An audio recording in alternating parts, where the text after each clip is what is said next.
ایک ایسا غلام کہ جس نے نبی پاک کو تلاش کیا تو کس اسٹرگل کے ساتھ تلاش کیا، آقا علیہ الصلوۃ والسلام کی تلاش میں کس طرح وہ مارے مارے پھرتے رہے، اور جذبہ کیسا تھا کہ اپنے آپ کو بھی بیچ دیا، جی ہاں اپنے آپ کو گویا سولڈ آؤٹ کر دیا، غلام بننے کے لیے تیار ہو گئے، مگر آقا دو جہاں کے قدموں تک پہنچنا تھا، کسی طرح مدینے کی بستی میں پہنچنا تھا، آخری نبی کے بارگاہ میں حاضر ہونا تھا۔ سبحان اللہ، آج وہ عشق بھری داستان آپ کو سنانی ہے۔ ماجرا کچھ یوں تھا کہ وہ شخصیت خود کہتی ہیں کہ اچانک میرے دل میں خیال آیا، حالانکہ وہ کسی اور دین پر عمل کرتے تھے، مگر اچانک خیال آیا کہ سب سے افضل دین کون سا ہے، زمین و آسمان بنانے والی کون سی ذات ہے، اس تمام چیزوں کا خالق اور مالک کون ہے۔ وہ کہتے ہیں کہ میں اس زمانے میں ایک راہب تھے، میں تلاش کر کے ان کے پاس پہنچا اور ان سے کہا کہ ذرا یہ تو بتائیے اس پوری دنیا میں سب سے افضل دین کون سا ہے۔ تو وہ راہب کو کہتے ہیں کہ تجھے یہ اچانک بات کہاں سے سوجھ گئی؟ تو کہتے ہیں نہیں، میں یہ جاننا چاہتا ہوں کہ زمین و آسمان کا مالک کون ہے، سب سے افضل دین کون سا ہے۔ تو اس نے کہا کہ پھر ایسا کرو، اگر اس سوال کا جواب چاہیے تو موصل میں، یہ عراق کا ایک علاقہ ہے، وہاں ایک راہب ہے، اس سے بڑا کوئی عالم نہیں ہے، تم ان کے پاس جاؤ، وہ شاید تمہاری رہنمائی کریں۔ ٹریول کر کے وہ کہتے ہیں میں ان کے پاس پہنچا، ان کے پاس میں رہا اور ان کے ساتھ میں عبادت کرنے لگا۔ وہ دن کو روزہ رکھتے تھے، رات کو عبادت کرتے تھے، میں بھی بالکل انہی کی طرح عمل کرنے لگ گیا۔ 3 سال ان کے پاس ٹھہرا رہا۔ اب ان کے وصال کا وقت قریب آ گیا۔ میں نے کہا آپ تو دنیا سے جا رہے ہیں، مجھے بتائیں اب میں کدھر جاؤں؟ کہتے ہیں مشرق میں تو کسی ایسے شخص کو نہیں جانتا جو اس دین کا کاربند ہو جس پر میں عمل کرتا ہوں، ہاں البتہ جزیرہ عرب کے پاس ایک راہب ہے، اس کے پاس چلے جاؤ اور اسے میرا سلام کہنا۔ آپ فرماتے ہیں میں اس عالم کے پاس چلا آیا، اس کے انتقال تک اس کے ساتھ رہا۔ اب جب اس کی وفات کی خبر ہوئی تو اب 3 سال کے بعد میں نے کہا اب مجھے آپ کس کے پاس جانے دیتے ہیں، آپ کی انتقال کا وقت قریب آ گیا ہے۔ وہ کہتے ہیں میں پوری دنیا میں اور کسی کو تو نہیں جانتا، البتہ اموریہ میں ایک بڑی عمر کا عالم ہے، پتہ نہیں تم اس سے مل بھی سکو گے کہ نہیں۔ بہرحال وہ کہتے ہیں اس راہب کا انتقال ہوا، میں اموریہ کا سفر کیا، حق کی تلاش ہے، دین حق کی تلاش ہے، خالق و مالک کی تلاش ہے، ایک شہر سے دوسرے شہر کا سفر ہے۔ اب وہ اموریہ پہنچتے ہیں، وہاں بھی کچھ عرصہ رہا، اب ان کے انتقال کا وقت بھی قریب آ گیا۔ کہتا ہے اب آپ مجھے کس کے پاس بھیجتے ہیں؟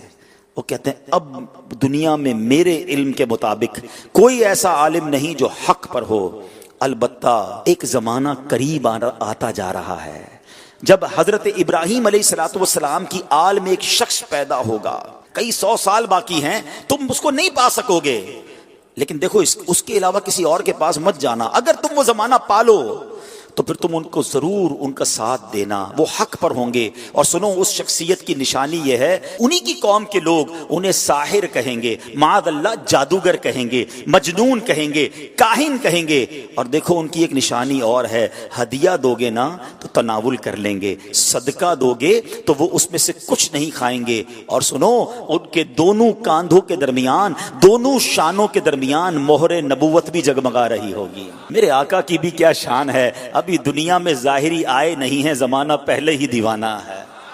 شاعر کہتا ہے نا ایک میں ہی نہیں ان پر قربان زمانہ ہے، جو رب دو عالم کا محبوب یگانہ ہے۔ آقا کا پتہ بتا دیا، مگر کب آئیں گے، کدھر آئیں گے، کہتے کچھ پتہ نہ تھا۔ اب وہ شخصیت کہتے ہیں کہ میں انتظار کرتا رہا، آخر ایک بستی کی طرف ایک قافلہ جا رہا ہے، عرب کی ایک وادی ہے، کھجوروں کی وادی ہے، یاد رہے ابھی لفظ مدینہ اس شہر کو مدینہ کہا نہیں جاتا تھا، اس کے پہلے کئی اور نام تھے۔ کہتے ہیں قافلہ جا رہا تھا، میں نے ان سے پوچھا تم لوگ کون ہو؟ وہ کہنے لگے ہم اس بستی کی طرف جا رہے ہیں جس بستی کا اشارہ اس راہب نے دیا تھا، آسان لفظوں میں سمجھ لو وہ قافلہ مدینے کو جا رہا تھا۔ کہتے ہیں کہ ہم وہاں تجارت کرنے کے لیے جا رہے ہیں، ہم وہاں تجارت کرتے تھے، لیکن وہاں آل ابراہیم میں سے ایک شخص پیدا ہوا ہے، اس کی قوم اس کے قتل کے در پہ ہے، جس کی وجہ سے وہ ہجرت کر کے ہمارے شہر میں آ گیا ہے، ہمیں ڈر ہے کہ کہیں وہ ہماری تجارت کو روک روک نہ دے. اب سنو, مدینے پر اس کو کنٹرول حاصل ہو گیا ہے. معاذ اللہ وہ قافلے والے نبی پاک علیہ الصلوۃ والسلام کے خلاف باتیں کر رہے تھے, مگر اس عاشق رسول کے دل کی دھڑکن تیز ہونے لگ گئی. ارے یہ تو وہی نشانی ہے. مدینے میں آل ابراہیم سے ایک شخص آ گیا ہے, قوم جو ہے اس کے خلاف ہے. کہا اچھا یہ تو بتاؤ یہ ان کی قوم ان کے بارے میں کیا کہتی ہے؟ وہ تاجر کہتے ہیں ان کی قوم انہیں کاہن کہتی ہے, ساحر کہتی ہے, مجنون کہتی ہے. اللہ اکبر. اب یہ دیوانہ سمجھ گیا میری منزل مدینے میں ہے, یہ قافلہ جدھر جا رہا ہے مجھے ادھر ہی پہنچنا ہے. کہتے ہیں ان تاجروں کو ایسا کرو مجھے ساتھ لے جاؤ. کہتے پیسے ہیں تمہارے پاس؟ کہتے کوئی پیسہ نہیں. ارے بغیر پیسے کے سفر کیسے ہوگا؟ کوئی تو عوض دے دو, کوئی تو مال دے دو. کہتے میرے پاس کچھ نہیں, مگر عرصہ ہو گیا ہے اس شخصیت کے انتظار میں, زندگی بیت گئی ہے, مجھے کسی طرح مدینے پہنچا دو, مجھے کسی طرح ان کے پاس پہنچا دو. کہا اچھا اتنی تڑپ ہے چلو ہمارے سردار کے پاس. قافلے کے سردار کے پاس لایا گیا. سردار کہتا ہے پیسے ہیں؟ کہا پیسے نہیں, زیادہ راہ ہے. زیادہ راہ نہیں. ارے کچھ تو دینا پڑے گا. کہ میرے پاس اور تو کچھ نہیں ہے, ایسا کرو مجھے ہی خرید لو, مجھے غلام بنا لو, تمہاری خدمت کرتا رہوں گا, کسی طرح مدینے لے جاؤ. سنو میرے پیارے اسلامی بھائیوں, صدیوں پرانی داستان ہے. ایک دیوانہ آقا کی یاد میں تڑپ رہا ہے, انہیں دنیا کے کونے کونے میں تلاش کر رہا ہے. اب تاجر کہتے چلو تمہیں غلام بناتے ہیں. ایک بار نہیں, دو بار نہیں, بتایا جاتا ہے شہر مدینہ تک پہنچتے پہنچتے یہ دیوانہ 10 بار بکتا گیا. غلام مصطفیٰ بن کر میں بک جاؤں مدینے میں, محمد نام پر سودا سرے بازار ہو جائے, بے دام ہی بک جائیے بازار نبی میں, اس شان کے سودے میں خسارے نہیں ہوتے. یہ غلام بن کر بکتے رہے. بالآخر 10 بار بکنے کے بعد یہ دیوانہ مدینے تو پہنچ گیا, مگر راستہ نہیں پتا جانا کدھر ہے. اچھا یہ جو شخصیت ہے نا, ان کی زبان بھی عربی نہیں تھی. کوئی اس پورے شہر میں ان کی زبان جانتا ہی نہیں تھا.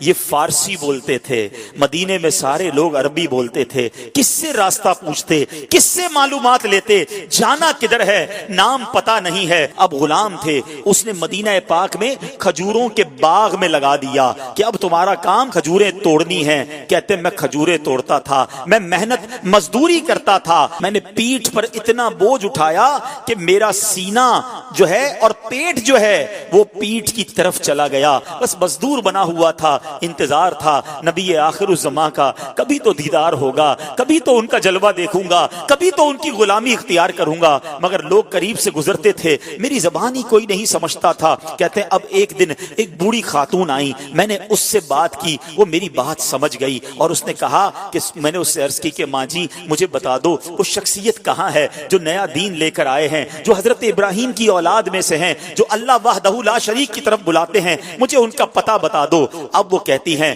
کہ صبح سویرے نماز فجر کے بعد دن کے ابتدائی حصے میں وہ قریب سے گزریں گے. اللہ اکبر. اس دیوانے کی رات کیسے بسر ہوئی ہوگی, وہ رات کیسے گزری ہوگی. ساری رات دل کی دھڑکن تیز چلتی رہی کہ اب نبی پاک علیہ الصلوۃ والسلام کا دیدار ہوگا. شب ہجر کی سختیاں کوئی اس سے جا کر پوچھے, تیری راہ تکتے تکتے جسے صبح ہو گئی ہے.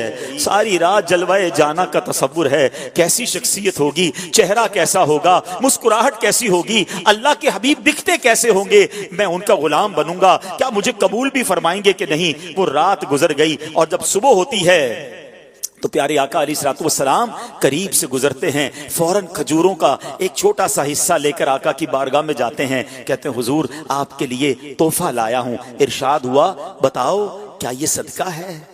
کہتے ہیں جی حضور صدقہ ہے. آقا نے صحابہ سے کہا آپ سب کھا لیں.